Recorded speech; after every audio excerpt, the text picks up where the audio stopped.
What if I told you a company could smash its own delivery records, post a 62% jump in growth, and still get hammered by the stock market in the very same month? Welcome back to Smart Stock Sam, the channel where we cut through the noise and focus on the numbers that actually move your portfolio.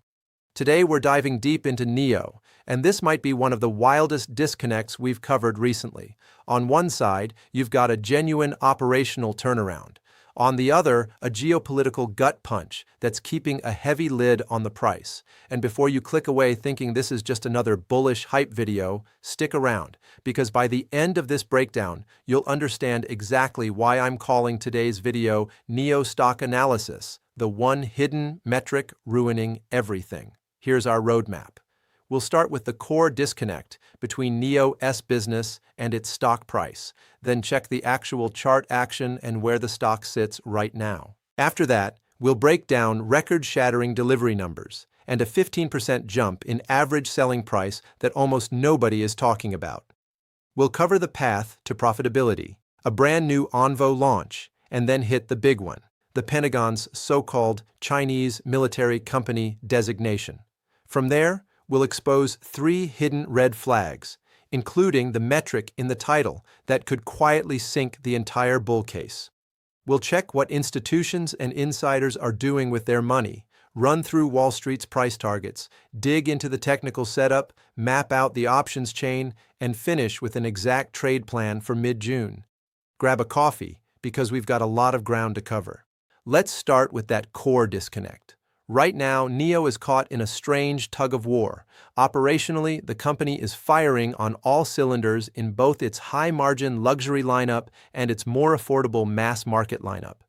The actual car-building business is growing, and growing fast, but that growth is being smothered by 2 forces: the brutal price war across China's electric vehicle market and a fresh wave of pressure from the United States Department of Defense. The result is a severe split between reality and perception.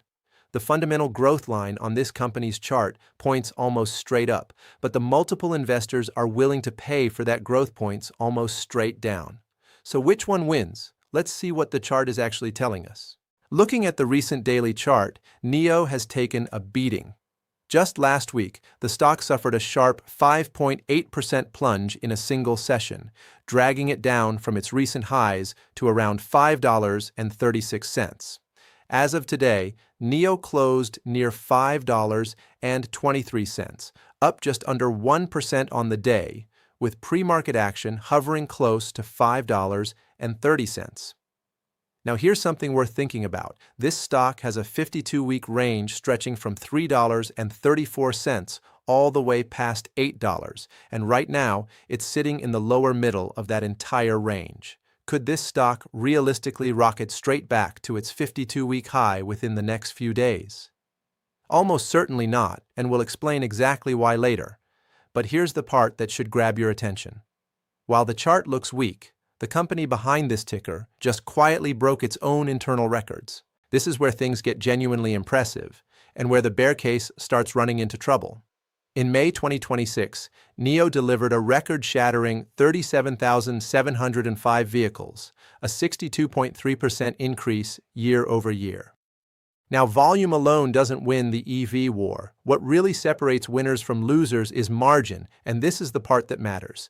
NIO leaned heavily into its premium ES8 and its brand new flagship ES9 SUV. By pushing buyers toward these higher-end models, NIO drove its average selling price up by 15%, pushing the average vehicle cost above 450,000 yuan, or roughly $66,500. Think about that for a second. In an industry where almost every competitor is slashing prices just to clear inventory, NIO managed to grow volume by over 60% while raising prices by 15% at the same time. Could every rival in China suddenly match that combination overnight? Extremely unlikely. That kind of pricing power paired with that kind of volume growth is exactly the signal long-term investors dream about, and it's already showing up on the bottom line. Thanks to this premium heavy vehicle mix, NIO posted a non-GAAP operating profit in the first quarter of 66.8 million yuan, and analysts are now actively projecting that this profitability could continue right through the second quarter. But NIO isn't just leaning on luxury to carry the company, they're expanding their pipeline aggressively. Their Onvo sub-brand just launched the refreshed L60 SUV, and this is far more than a simple refresh. It comes packed with NIO S, fully in-house 5nm Shenji NX9031 chip, and a complete integrated LiDAR suite. And here's the kicker. They brought this vehicle to market starting at 192,800 yuan, undercutting the previous generation by nearly 7%. So, on one end of the spectrum, they're expanding margins with luxury models, and on the other, they're cutting costs on mass market models. That's a company firing on every front. So if the business looks this strong, why on earth is the stock getting crushed? This is the moment that actually sent the stock tumbling. The United States Department of Defense officially added NIO to its Section 1260H list, labeling it a so-called Chinese military company. Now let's slow down here, because the headlines absolutely overstated this. This is not a direct sanctions list. It does not stop everyday United States retail investors from buying or selling the stock. NIO has firmly pushed back against these allegations and is reportedly preparing legal action in response. But here's the thing about Wall Street. In high finance, perception often matters just as much as reality. This kind of label creates a thick cloud of regulatory uncertainty. Big institutional funds operate under strict compliance rules, and even a hint of this kind of designation can cause them to quietly pull back. So even if the underlying business is performing flawlessly, geopolitical risk like this can trigger a serious contraction in how the market values the company. Could this designation suddenly get fully reversed overnight through some surprise court ruling? Realistically, that's a long shot. But geopolitics isn't even the only headache here. There are 3 more red flags hiding underneath the surface, and one of them is the very metric we teased at the start. Remember that hidden metric from the intro? Here it is.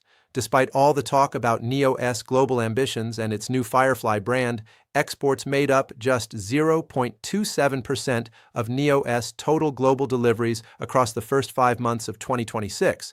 Let that sink in. Their international footprint right now is essentially non-existent. On top of that, NIO is dealing with some serious capital destruction. The company invested roughly 287 million Hong Kong dollars into its exclusive LiDAR supplier, Seond. After a post-listing lockup period expired, that investment lost roughly 2/3 of its value, wiping out a significant chunk of capital. And finally, the domestic price war in China is getting messy. When NIO launched the Onvo L80, early buyers were furious after discovering that NIO had quietly offered an 8,000 yuan subsidy to buyers who purchased afterward. It's a small detail, but it signals something bigger, that NIO is still being forced into reactive discounting just to stay competitive. Could exports realistically jump from less than 1% to double digits next quarter? Almost impossible. So with all of this on the table, both the good and the bad, what does the bigger picture actually look like? We're looking at a genuine macroeconomic stalemate. On the positive side, we have record-breaking May deliveries above 37,000 units, a 15% jump in average selling price, real non-GAAP operating profit in the first quarter, and a string of competitive new product launches. On the negative side, we have the United States Department of Defense designation hanging overhead, brutal margin compression from China's domestic price war, a Seond investment that's lost most of its value, and export volumes that are essentially still at zero. The fundamentals say this stock should be breaking out. The macro environment says otherwise, and right now it's keeping a heavy lid on the price. So when the picture is split this evenly, what's the smartest move? Usually it's to follow the money, so let's see what institutions and insiders are actually doing. Institutional ownership is holding remarkably steady at 48.55%. But underneath that steady number, there's some serious rotation happening. According to recent 13F filings, Goldman Sachs increased its stake by 57%, bringing their position up to 14.4 million shares. But here's the real shocker. UBS Asset Management boosted its holdings by an absolutely staggering 3,966% during the first quarter, acquiring 5.3 million shares. Havmeyer Place, LP, also just opened a brand new position worth $2 million. Now, you might have also seen headlines about NIO insiders dumping stock, and on the surface, that sounds alarming, so let's add context. On June 1st, top executives had 700,000 restricted share units vest, and they sold roughly half of those, around 350,000 shares. But this was strictly to cover tax obligations tied to that vesting event, a scheduled tax sale, not a sign that founders are losing confidence. Could this be the start of a massive insider exodus? Based on everything we're seeing, that seems extremely unlikely, so institutions appear to be quietly accumulating, but how does that line up with what Wall Street analysts are officially saying? The broader Wall Street consensus, based on 14 major brokerages, remains a firm hold. However, the average 12-month price target sits at $6.70, which implies some healthy upside from where the stock sits today. And we've actually seen a wave of recent upgrades. HSBC upgraded NIO to buy with a price target of $6.80. Nomura also upgraded to buy with a target of $6.60. And Zacks Research recently raised their second quarter earnings per share estimates. Now let's check the balance sheet, because growth doesn't matter much if a company can't fund it. NIO currently carries a debt-to-equity ratio of 1.94, with a current ratio of 1.01. In plain English, their liquidity is adequate, though the company remains moderately leveraged. They have enough cash to survive this price war, but it's not an endless runway. So fundamentals and ratings give us the what. Now let's turn to the charts to figure out the when. Let's pull up the technical dashboard.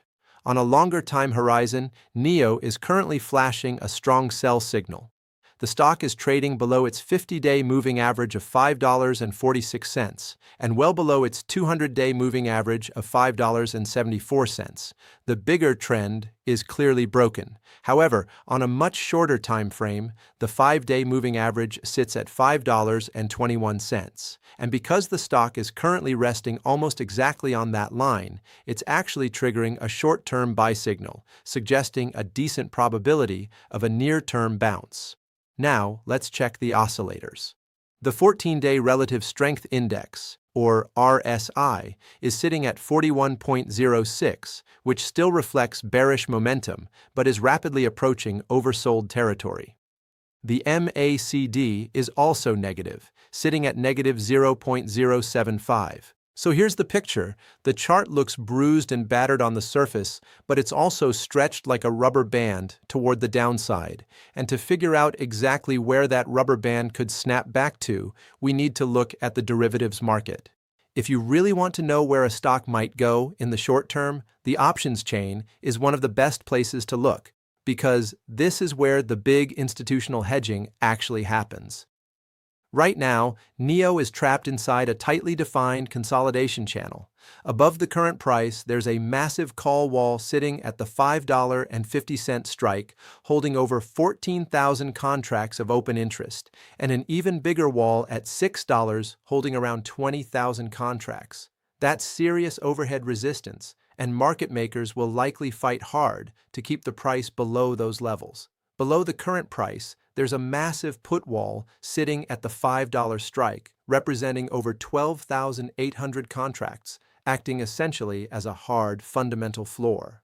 And with over 89,000 contracts traded on June 10th alone, the options market is effectively forcing NIO to consolidate within this tight 50-cent channel between $5 and $5.50. Could NIO suddenly explode straight through that $6 call wall this week? Given how tightly this channel is being defended, that seems extremely improbable in the near term. So, with this channel mapped out, how exactly should you approach trading it? Because we've got strong delivery numbers being suppressed by geopolitical headlines, NIO is shaping up as a textbook mean reversion setup heading into mid-June. For your entry, you'll want to target buying near the daily pivot point and that short-term 5-day moving average, somewhere in the $5.20 to $5.25 zone. For support, your primary level is the classic pivot point at $5.17, but your absolute hard floor is that $5 put wall we just talked about, which acts almost like a magnet for price. For risk management, because of that wall, you'd place a tight stop loss just underneath it, around $4.95, to protect your downside if things go wrong. For targets, in the short term, you'd take profits near the primary resistance at the $5.50 call wall, and in the medium term, if the geopolitical headlines actually start clearing up, you could target the broader analyst consensus zone between $6.49 and $6.70. That's a highly defined, calculated risk-to-reward setup. But of course, this is purely a short-term swing perspective, and if you're planning to hold this stock longer, your entire strategy needs to shift. If you're trading this over the next 0 to 3 months, your entire radar should be locked onto geopolitical developments.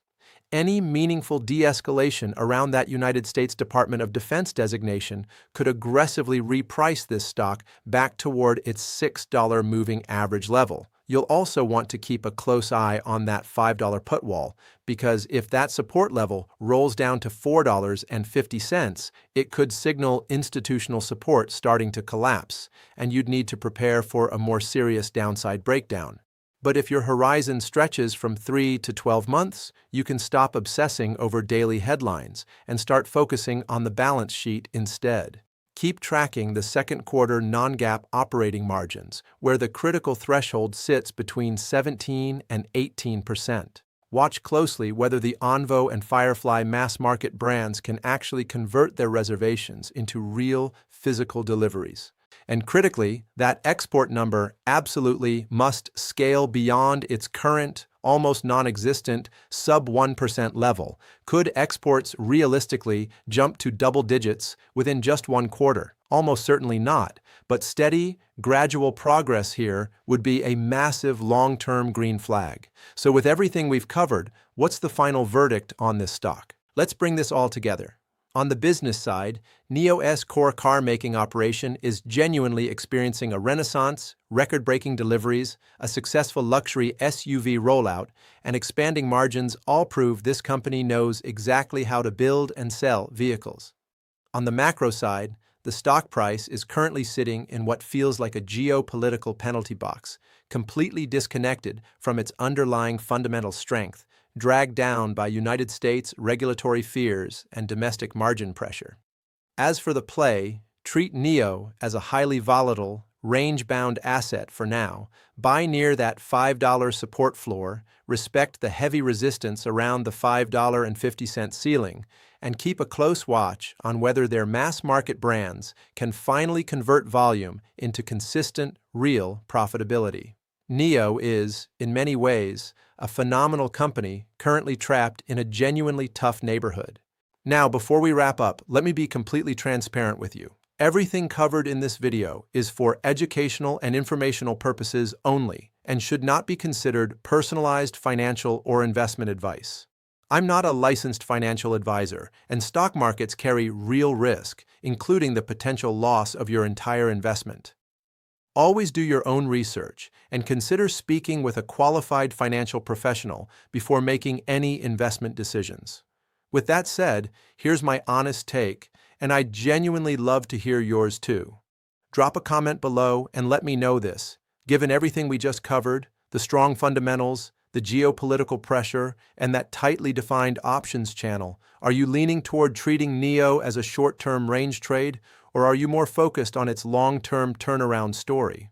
I read every comment, so let's get a real conversation going down there.